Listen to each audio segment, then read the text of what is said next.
What is a Spring Bean? Spring Bean is basically a Java object that is created by the Spring container. So in this case, for example, we have what it has. It has ID. For example, here we have a repo singleton from the same class, right?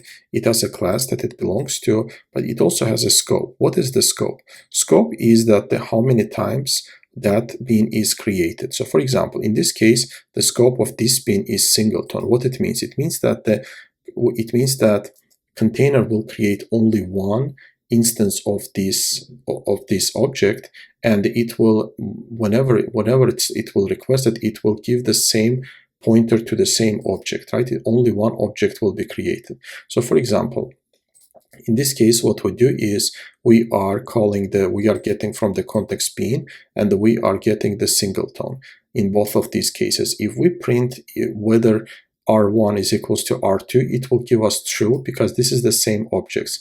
But if we want that to be not to be the same object, for example, if whatever the reason we want to, for every time when we are calling that, when we try to inject that object into our field or into our constructor, we want a new bean to be we want to get a new bean from the Spring container. So in that case, we are using a prototype.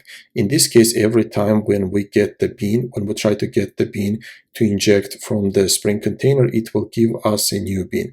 One reason would be that the singleton, it's not thread safe. So let's say that we have some fields that is shared, that we have some global fields in our class. Let's say our repository here has some global fields, right? Now let's say that it has int counter, right? Int count.